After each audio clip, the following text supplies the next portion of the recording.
Korea best not make any more threats to the United States. They will be met with fire and fury like the world has never seen. He has been very threatening beyond a normal statement. And as I said, they will be met with fire, fury, and frankly, power, the likes of which this world has never seen before. Corporate fake press has Merkel running around and others trying to act like Trump is escalating things and that Trump is bad. Trump didn't give the fissile material, the reactors to North Korea. The Clintons did with a bipartisan group out of the U.S. Trump didn't give them the missile secrets. The globalists did. Trump didn't give the Russians atomic weapons in the late 40s. Leftist in our government did. The scourge of the planet. Leftist, collectivist. And now we have seen the armistice, the ceasefire since 1953, July 27th. And here we are, looking at Kim Jong-un threatening to strike Guam with medium-range missiles, with nuclear weapons, threatening to attack the U.S., and now he's got missiles and warheads that can hit us, according to Pentagon reports. The question is, would they re-enter properly? Would they deploy? This is a big deal. Now, it's multifaceted. You've got McMaster that's kind of been pushing for preemptive strikes and saying that, which then gives North Korea the excuse to escalate. McMaster wants that as a political distraction from the things he's doing. And you've also got a lot of deep state actors that are in communication with North Korea that are empowering Kim Jong-un to believe that he can intimidate Trump and embarrass him. And he's being goaded, from my sources, into this. Now, it may be a quadruple double-cross game, but we know the Jimmy Carters, the Bill Clintons, the Hillary Clintons, the globalists of the world are in constant communication with his top generals and with the North Korean dictator. More so, maybe even than China. North Korea was left there as a strategic detonator used by all sides as the crisis between India and China escalates and as they openly threaten war with each other. But at Infowars.com is the headline. 2 of Britain's biggest newspapers tell the public to prepare for nuclear war and to find their local fallout shelter. I'm not saying I think this is going to happen. I have 4 children. I don't want war with North Korea. But if he preemptively fires weapons and attacks somebody, he has to be decapitated quickly. And Russia and China have to be told in no uncertain terms, do not get involved in this when we do this. And they've been signaling they're going to stand down, but don't want it to happen. I don't want it to happen either. But if we go to war, it's got to be regime change, and it's got to be devastating. And, ladies and gentlemen, we can't conventionally take on North Korea. They've got million-plus man brainwashed army. I'd say it's 20 times worse than Iraq. Cult-like following. They will attack 100,000 pieces of artillery, Katyusha rockets, the whole 9 yards. You're going to have to hit them with nuclear weapons. And I've talked to a bunch of experts. They agree. You're going to have to hit the entire DMZ with not just conventional, but high-powered atomic weapons, hydrogen bombs, you name it. They can roll out the radiation weapons, directed energy weapons. They've got high-powered ones that will kill whole cities. And I'm sad for the slaves in North Korea, but if that's what's going to happen, we're still at war with North Korea. So coming up at the bottom of the hour, I'm going to walk through all of this, the latest. Now's the time to be praying. Now's the time to be praying because deep state is manipulating this. Steve Pachenik's been to North Korea many times. He's been involved as one of the undersecretaries of state in Asia with the State Department and the CIA, obviously. And he's going to come on. He knows some of the top generals over there. He was just in North Korea a few years ago. And we'll see what he has to say. We're going to get Joel Skousen and World Affairs Brief on. We're going to talk about it all. But joining us now from D.C. is Roger Stone. We have seen his former business partner, Manafort, who was the head of the Trump campaign, raided. Roger was the former first campaign head of the 2016 Trump election campaign. FBI conducted pre-dawn raid of former Trump campaign chairman Manafort's home. And what's amazing is The Washington Post admits he'd already turned over these very documents. So this is done, in my view, I haven't talked to Roger yet, for optics of, oh, look, a grand jury, indictment coming. Oh, see, they're criminals. Oh, raids. It's all done, SWAT team raids in the early morning. So you must have, it's kind of like they raid Amish for giving their neighbors cheese. They have a SWAT team and shove the old Amish man down on the ground when he didn't have a criminal record. His daddy's daddy didn't have one. Nobody's got a criminal record. But we're just going to shove you down in the mud on camera for the jury because the jury thinks, well, the FBI, the authority figure, shoved the Amish man down for giving his neighbor cheese that was an FBI informant. That's a real case. Manafort has voluntarily produced documents to congressional committees investigating Russia interference in the 2016 presidential election. The search warrant indicates investigators may have argued to a federal judge that they had reasonably Manafort could not be trusted to turn over all the records in response to a grand jury subpoena. Well, what if there are no documents? And that's why they had to do the raid, for optics, and they admit they've run into a brick wall. Now they're saying it's criminal. Was there any checks, or did he lie on IRS forms? It's now a giant dragnet run out of the District of Columbia. The swamp has given birth to a grand jury with subpoenas going out. I'm told that I may be subpoenaed. I know the Federal Elections Commission wants me subpoenaed for my Russian funding. They're saying you buying our products are Russians. They think you're morons. They're coming after the press. They're bullies. And I'm proud to stand in the Second American Revolution against globalists that are 1,000 times worse than King George III. And we're winning. This is because they're failing. The stock market's up. Our military is being rebuilt. Our veterans are starting to get taken care of. Our borders are getting secured. Christianity is being defended again. They don't know what to do. InfoWars contributor Roger Stone launching his own syndicated program coming up in early September. The War Room with Roger Stone, Mike Cernovich, and our own Owen Schroyer. You've heard my breakdown. Is it accurate? And give us your latest intel. Have you talked to Manafort? This was kept under wraps for a few weeks. Is it being brought out now to smokescreen for the fact that we have a Soros known operative now in General McMaster? Well, Alex, your report is essentially correct.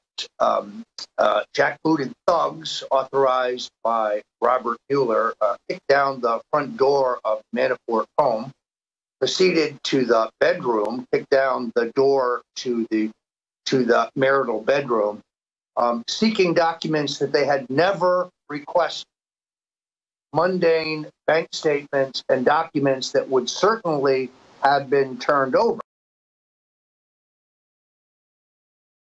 Hillary and her husband regarding the activities of the Clinton Foundation. Evidently, Jeff Sessions suddenly woke up. Somebody woke him up. And therefore, I think the Manafort raid is made to distract from the fact that justice may be about to catch up with the Clintons. There is nothing, I am told, in the records that were seized that is anything beyond the mundane. This is part and parcel of the Mueller effort to frame Donald Trump or his associates based on constructing a case which the Democrats, should they grab control of the House in 2018, would use as a phony basis for impeachment. That's the game that is afoot. Expanding on that, is that breaking news dealing with Sessions beginning to go after Hillary herself? It has been intimated on the net, but I have now confirmed from law enforcement sources in New York that there is definite movement, and I will have more to report at 2 p.m. Central Time today on InfoWars. I'm still gathering data on this. And the latest on McMaster's coordination with George Soros and the Soros mole in the Trump White House, Fiona Hill. More on all of that later today on InfoWars. Roger, this is like an action-adventure movie we're now living in, with North Korea and the Clintons arming them, and now the Clintons still someone in power through this corrupt shadow state, battling the American people and President Trump. And The people, it seems, though, are seeing right through this. They're running all these new hoaxes that he's down in the polls, which our research shows isn't true. They're starting to abandon a lot of the Russian narrative, though, and are moving, as you predicted 6 months ago, to just general obstruction of anything, crimes, bounce checks, anybody in the government, you know, having a government employee shine their shoes. I mean, just like with Netanyahu's wife for cell phone bills or whatever. It's now taking on classic dragnet, complete witch hunt run by people that Trump has fired that are on Mueller's staff. Well, I think you're exactly right, Alex. The problem fundamentally is that the Obamas still run the U.S. Justice Department. In the recent trial of Maricopa County Sheriff Joe Arpaio, a key endorser of Donald Trump, the Justice Department monitored his communications with his attorneys during the trial. They communicated improperly with the judge during the trial. And all of this, of course, is payback for Sheriff Joe's support of Donald Trump and his claims that Barack Obama was not born in the United States, which he has sought to pursue. You would think that the Trump Justice Department would dismiss this case, but there is no one who works for Trump working at Justice other than Jeff Sessions, who very sadly appears to be asleep. I think he's asleep, actually. Instead of pursuing the Clintons, who certainly deserve to go to jail, we have the entire front line of the NSA under Barack Obama wiretapping and surveilling at least 30,000 people. Brennan knew, Rogers knew, Valerie Jarrett knew, Susan Rice knew, Ben Rhodes knew, but there's no one kicking in their doors at 5 o'clock in the morning and arresting them. Barack Obama is running the U.S. Justice Department under the Trump presidency. It's extraordinary and, frankly, quite sad. And he's moved in down the block in a lavish armored compound with walls to run the operation. And before he left office, when President Trump was president-elect, Obama bragged, and his surrogates bragged, we're digging in. We're even putting more people in positions. We're even finding people that don't have a social history online that are our operatives, and they even put spies in. And as you said, even the New York Times now admits that they're out going to government employees to recruit them as moles. Some word is money's being paid. This is an espionage operation against our own government, and it just gets more intense, more serious as no one is punished, and more emboldened and more brazen. I mean, I've just never even imagined in a spy novel something this insane. So where's it going now? Well, I think there's every possible effort being made to silence anyone who would expose what's going on. This lawsuit that Obama and his allies filed against me is an outrageous abusive process. It's a tissue of lies, and I would be unconcerned about it, except for it's going to be heard in the District of Columbia, where the chances of my getting a fair judge or a reasonable jury are non-existent. It's harassment. You see, Alex, if they can distract me and tie me up fighting this phony lawsuit, that's time and effort I can't spend trying to save the president from the cabal of globalists who have settled in around him. So I really think that's the goal. We are in for some very tough weeks ahead. Mueller has no concern for the law or the facts. He is hell-bent on taking down the president. And sadly, General Kelly, General McMaster, and perhaps General Mattis are prepared to sit back and let that happen. Roger, clearly, if they're able to remove Trump, which I don't think they're going to be able to do if we stay on air and stay focused, they're going to go after everybody else. They're going to try to sew up the political system because they know they've lost the people entirely. The public knows that they've broken the social contract. And I like the fact that the president's really gotten tough on Sessions and they've reconciled now and that we're seeing some movement from him. But I agree with Congressman Chaffetz and others. I don't want press conferences. I want indictments. I mean, you've got Obama and his people on the news when President Trump was president-elect saying, we're going to sabotage, we're going to block, we're going to stop him, we've been spying on him, we're giving all the info to the media, and then Trump gets into office and goes, that's illegal, and they go, we never said that. And we've got hundreds of articles and statements where they said they did it. It's open and shut indictments. We think of espionage by some foreign power. This is the most common form of espionage is a coup, like we see in Latin America or Asia or Europe.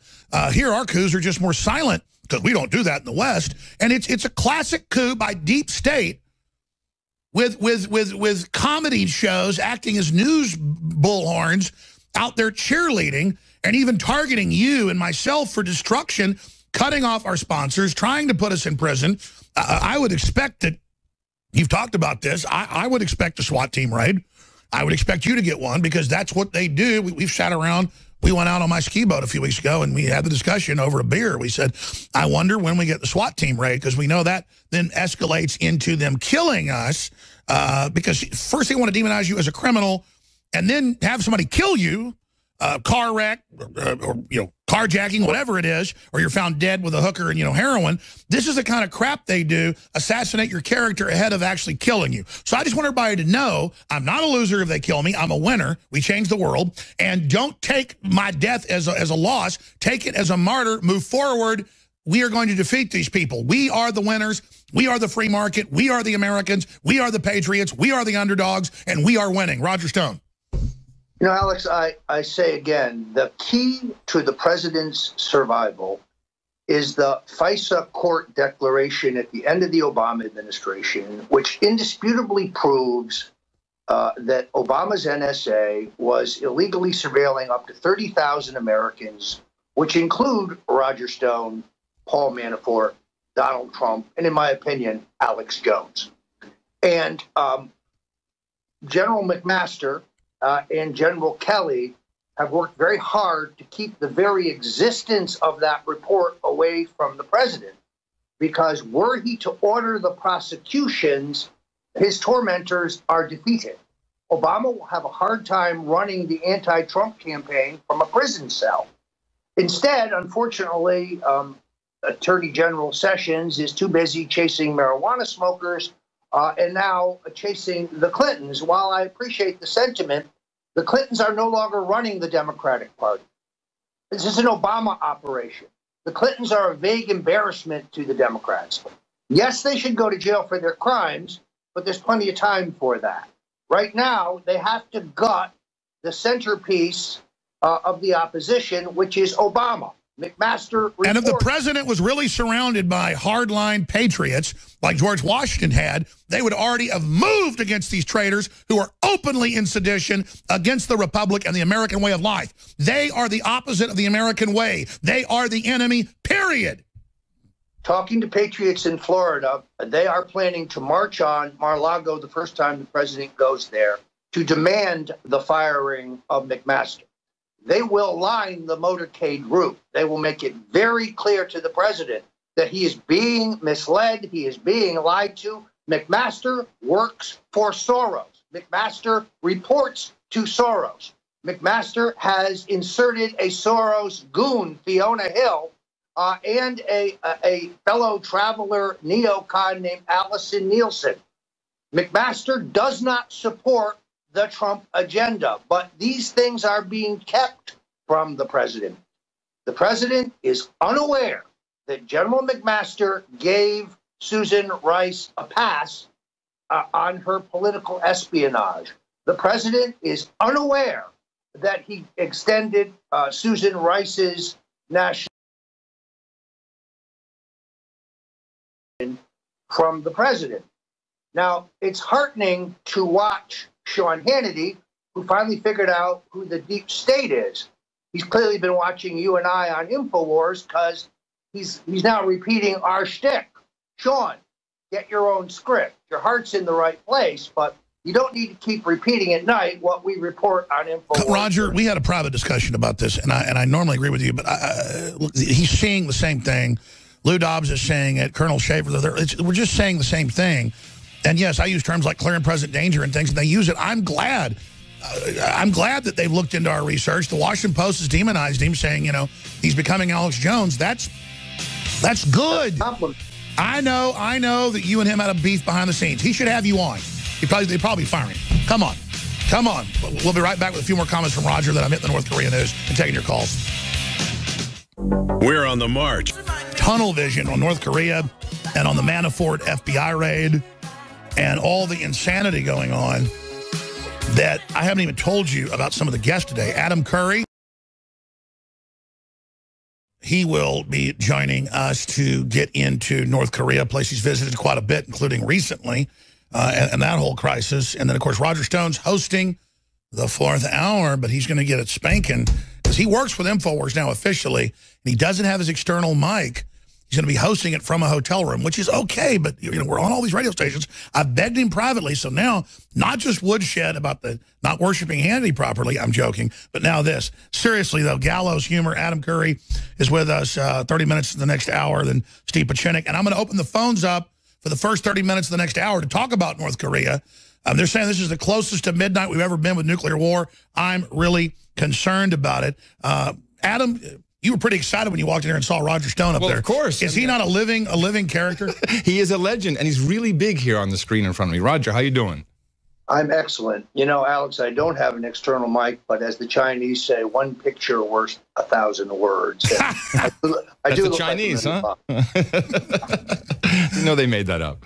Oh, my gosh. Hey, seriously, Roger, your take on the whole North Korea situation? Well, we finally have a president who doesn't draw a line in the sand and then sit back helplessly while our adversaries cross it. I think the boy dictator has picked a fight with the wrong guy. Maybe he was used to Obama, rolling over on everything. Trump will not roll over. He will do what is necessary to preserve world peace and to stop these maniacs from incinerating the globe. And should the president continue to make serious progress on improving the economy and demonstrate his commitment to a tougher-minded foreign policy, he will get reelected. A terrific column by former San Francisco Mayor Willie Brown last week saying to his fellow Democrats, wake up, you idiots. He's on his way to reelection. Roger, other tidbits. I mean, clearly, how would you define this massive escalation as just that with this optics raid for bank documents that Manafort had agreed if they wanted to turn over? And, of course, the FBI has digital records going back decades under Know Your Customer. They're in all the bank records. This is just ridiculous, purely optics. And I don't see the American people buying into it. What do you think?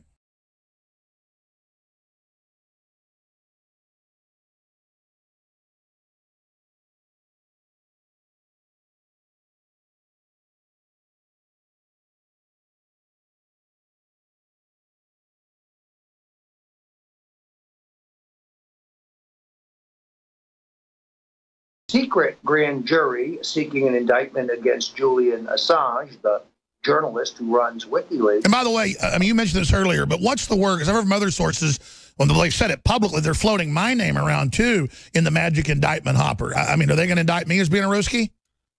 We had a meeting last night of the 45 group, which is a secret group of Trump loyalists. We have pledged to do whatever is necessary to avert this coup. And there is some discussion that you are on a hit list for government raid, for harassment. I'm on the list. There are several others that are mutual friends of ours.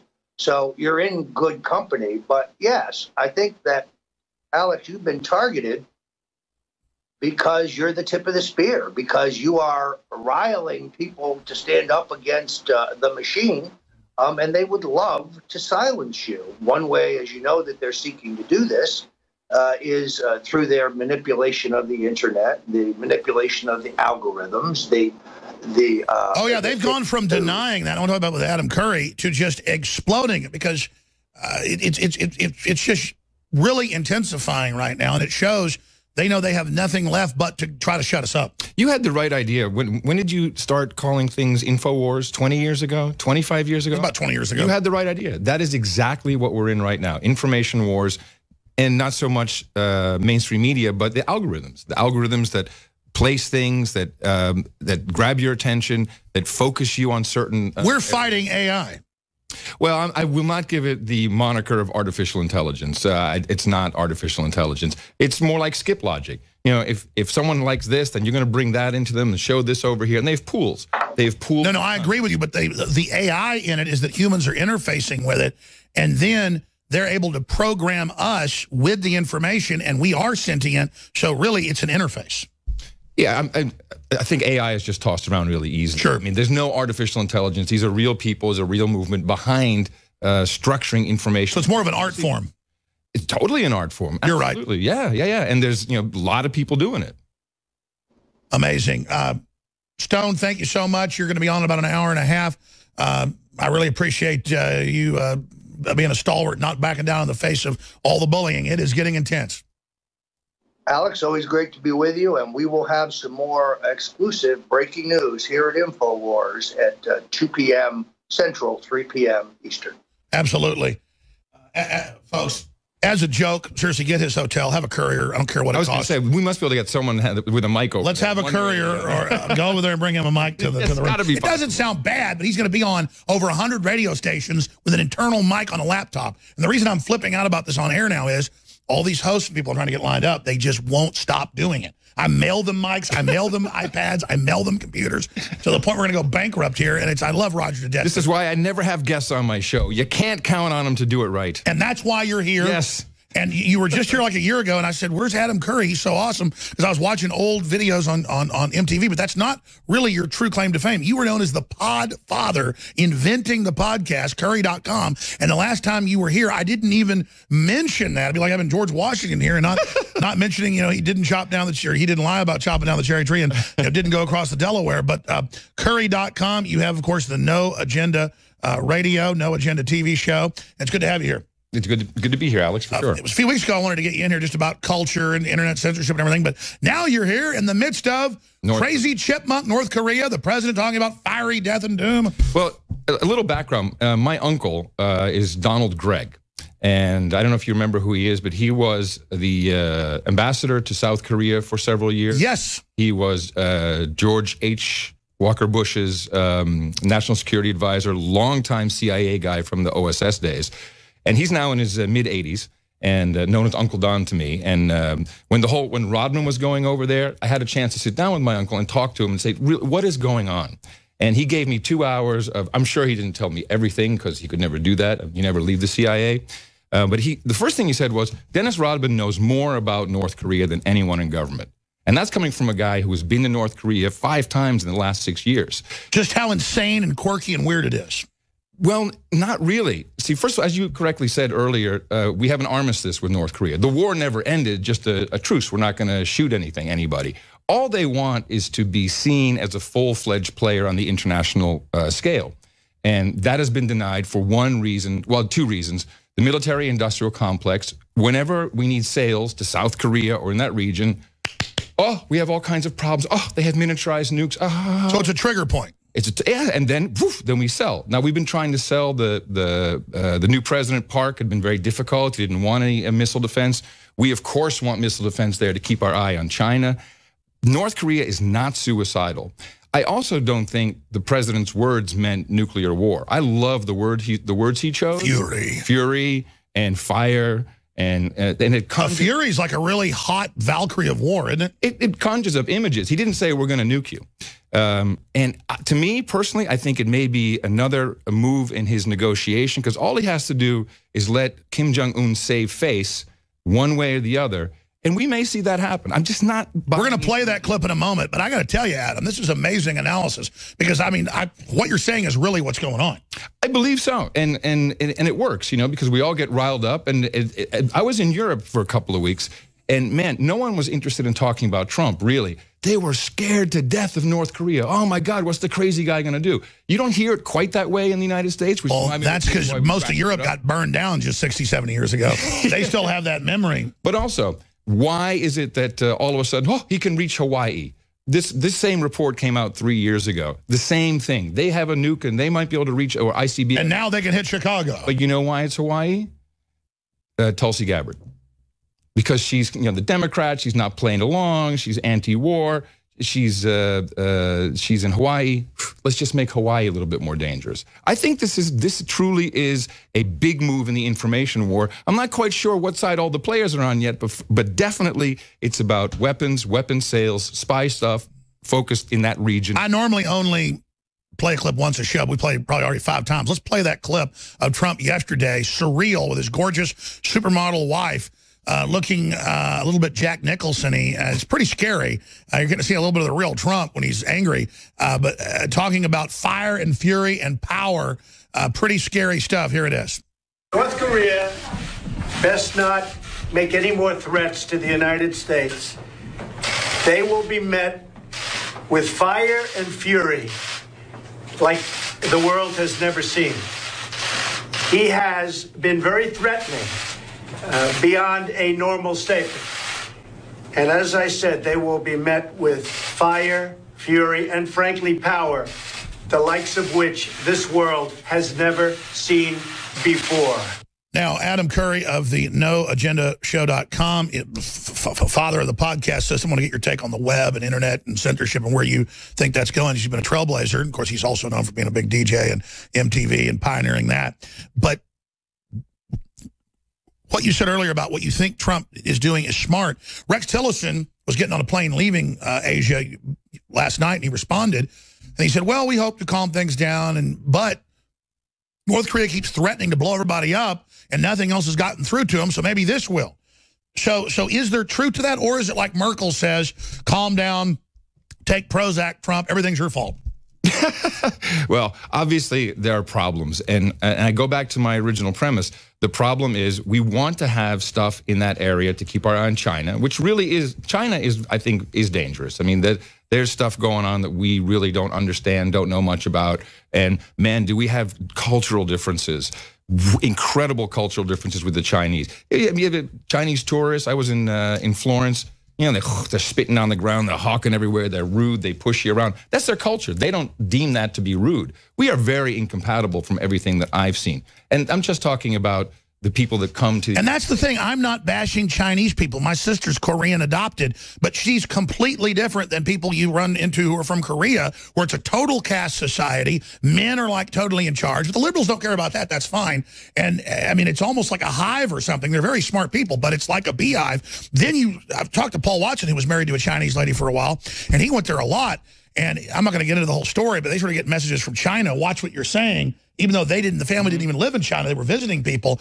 And he said exactly, even the nice area, people just pull their pants down, start crapping, push you out of the way. The biggest group is Chinese women coming here to have babies for free. There's more Chinese women than all Mexicans coming here. I mean, it's insane. Yeah, California, this happens a lot. And we're such an open, good society. I'm not being xenophobic. I'm saying you go to China, ask for something for free, the police cut your testicles off, stab you in each thigh artery, and wait for you to bleed to death. But that's the standard deal. Cut your testicles off. If you're a man, stab you in each, a femoral artery, and let you bleed out. I'm canceling my trip to China. This is not a good place to be. Well, you showed your astuteness, though. I'm ranting. Sorry. Get back into all the players. And now they're threatening war with India. That is probably more precarious. I mean, when you get into India and Pakistan, these are the nuclear powers that I believe we should be wary of. Not necessarily, all freaking out, but that has been a big issue for a long time, and we know that they have nuclear weapons. We're not. I mean, a report came out. Adam Curry, address America in camera 4. It's really always about selling stuff so that we can kill brown people in sandy areas. And then what's the cultural deal with bringing in the most radical, battle-hardened males while you're attacking and stirring up Islam and putting radicals in? Then why do you then flood Europe with military-age men running around like pirate ships docking? Well, that's different. That is part of the Kalergi plan. I don't know if you've ever heard of that Kalergi plan. And they still give out awards. The Kalergi award for furthering the European Union. Merkel won that recently. They want to expand that into the Middle East. Well, and the idea is to create a uniform. It literally calls for people who look like Egyptians, brown, and that's happening. I mean, I grew up in Amsterdam, and I saw the transition. First it was Turkish and then Moroccan. And now we have, second, third generation kids born in the Netherlands, and people just start to become browns. The culture kind of flow, the whole multicultural society. That was the idea, is to have a big mass of people, bring in people who can do the work that the old people, the whitish people, the Europeans as we know them, don't want to do, and slowly create a big, and I'm not making this up, and this is not, not conspiracy. Peter Sutherland, the head of the EU, now the head of the Cultural Enrichment Program, Open Borders, that's what they actually call it, said we've got to end Europe being white. But here's the thing. They even want to get rid of the culture of big, beautiful buildings and juries and property. I mean, they're bringing in the Muslims because they want to make it authoritarian. Yes, and that's what the elites always want to do. They want to make sure that people, are quiet, docile, and don't steal their stuff, and just go along with the program. And the elites, they're never going to have their kids marrying, I mean, look at what happened, just the creation of the European Union with the Lisbon Treaty. France said no. The Netherlands said no. Oh, okay, that's too bad. Let's do that vote over again. Ireland said no. Ireland, do it again. Let's do it again. And much better. It's like Brexit. We're doing it again. I've been waiting for that maybe to happen. Well, they're saying we may have to have another vote now because it's not clear if now this referendum was done right. No, it was stupid people. That's what I read in The Independent. Stupid people who voted for Brexit who are undereducated. Well, notice they could have easily shipped people in from somewhere in Asia or like Brazil.